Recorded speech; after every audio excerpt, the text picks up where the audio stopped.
Saya itu alhamdulillah hafal silsilah ulama-ulama Banten, dari mulai tokoh yang paling atasnya sampai turunan muridnya, sampai nyambung kemudian yang bikin-bikin ormas sampai di Indonesia. Kita ambil satu aja. Kenal Syekh Nawawi Al-Bantani? Kenal di mana antum? Lahir baru kemarin kenal Syekh Nawawi.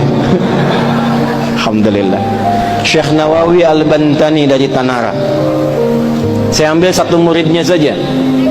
Punya murid namanya Abuya Kiai Syekh Asnawi Caringin. Di Banten itu banyak kota Caringin. Tangerang ada Caringin tuh, Cisoka. Di situ ada Abuya Kiai Haji Yusuf bin Said. Di antara muridnya itu ada Abuya Uci Turtusi, Allah yarham alaih, dari Cilonggok.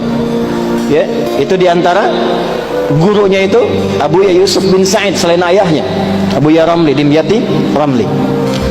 Itu Kiai Asnawi di Caringin yang di Labuan. Berangkat kemudian ke Mekah, belajar dari Syekh Nawawi Al-Bantani gurunya. Itu juga bertemu dengan teman akrabnya dua. Yang dua ini kelak mendirikan dua ormas besar di Indonesia. Satu Syekh Muhammad Darwis, yang kemudian diganti namanya oleh gurunya menjadi Syekh Ahmad Dahlan.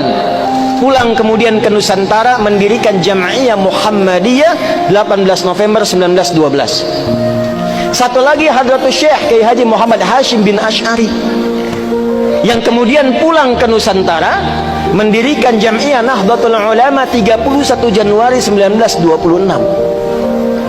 Pulang. Dan ternyata ketika dilihat semua keakraban ini nyambung di nasab. Nyambung, ada nasab guru, ada nasab asli ke atas. Dua-duanya nyambung. Kiai Haji Ahmad Dahlan bin Kiai Haji Abu Bakar bin Kiai Ilyas bin Kiai Sulaiman bin Demang Jurang Juru Kapindo bin Demang Jurang Juru Sapisan bin Kiai Grebek. Grebek 1, Grebek 2. Nah di Grebek 2 itu salah satunya kakek buyutnya Pak Erlangga, Pak.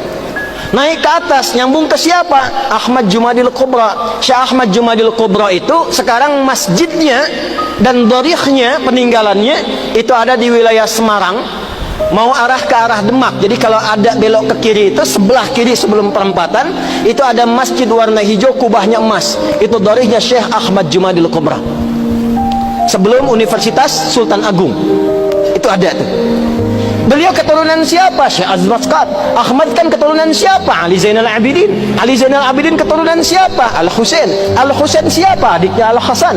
Al-Hasan siapa? Putranya Sayyidina Ali bin Abi Thalib karamahullahu wajhah. Siapa beliau? Suaminya Fatimah Az-Zahra bintu Rasulillah Muhammad sallallahu alaihi wasallam bin Abdullah bin Abdul Muttalib bin Hashim bin Abdul Manaf bin Qusay bin Murrah bin Kilab bin Ka'ab bin Ghalib bin Fihir bin Malik bin Nadar bin Kinana bin Khuzaimah bin Mudrikah bin Ilyas bin Nizar bin Mudar bin Ma'ad bin Adnan bin Addi bin Adri bin Muqawwam bin Nahur bin Tarikh bin Ya'rub bin Yasjub bin Nabit bin Ismail alaihi salam bin Ibrahim alaihi salam bin Azar atau bin Nahur bin Abir bin Kinan bin Arfakhshad bin Sam bin Nuh alaihi salam bin Matushalah bin Kinan bin Anwas bin Tis bin Adam alaihi salam.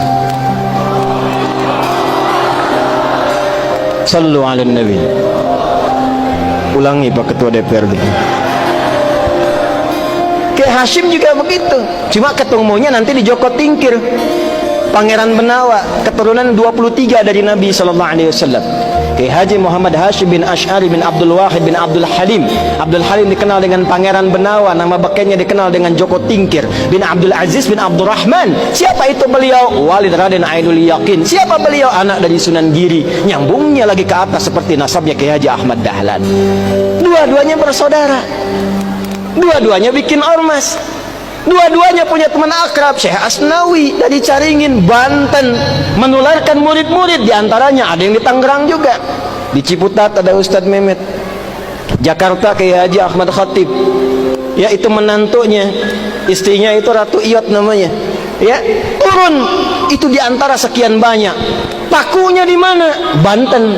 Dari situ kemudian nyambung sampai turun kemudian nasab-nasab itu tersambung sampai tuan gurunya dari nasab thariqahnya Syekh Abdul Qadir Al-Jailani. dari nasab kepemimpinannya sampai ke Prabu Siliwangi. Punya 3 orang anak. Abdullah Iman dikenal dengan Walang Sungsang, Syarifah Mudaim, kemudian satu lagi siapa? Raja Sengara. Syarifah Mudaim berangkat dengan kakaknya Abdullah Iman ke Mekah. Lalu bertemulah di situ dengan Syarif Abdullah. Syarifah Mudaim menikah dengan Syarif Abdullah, melahirkan Syarif Hidayatullah. Pulang kemudian ke daerahnya, bertemu dengan kakeknya Prabu Siliwangi, diberi daerah di Gunung Jati, dikenal dengan Sunan Gunung Jati. Punya anak-anak, anak pertama laki-laki Muhammad, anak perempuannya dinikahkan dengan Panglima Pasai, dikenal dengan Fathullah atau Faletehan. Menikah kemudian, lalu bertugas di wilayah kemudian dikenal dengan Batavia, membebaskan Batavia dari hukuman penjajah pada saat itu di bulan Juni 1527. Makanya sampai sekarang miladnya Jakarta itu di Juni. Maka kemudian dirubah namanya, diambil dari surat Al-Fatah, ya, surah ke-48 ayat pertama. Inna fatahna laka fatham mubina. Fatham mubina itu bahasa lokalnya disebut dengan Jayakarta, disingkat menjadi Jakarta. Dari keturunannya turunlah kemudian Maulana Hasanuddin. Maulana Hasanuddin kemana? Di Banten. Sampai kemudian nyambung ke Makassar. Di Banten ini luar biasa. Banten ini pakunya, Banten ini imannya kuat. Jadi kalau ada orang Banten kemudian imannya lemah, dipertanyakan kebantenannya.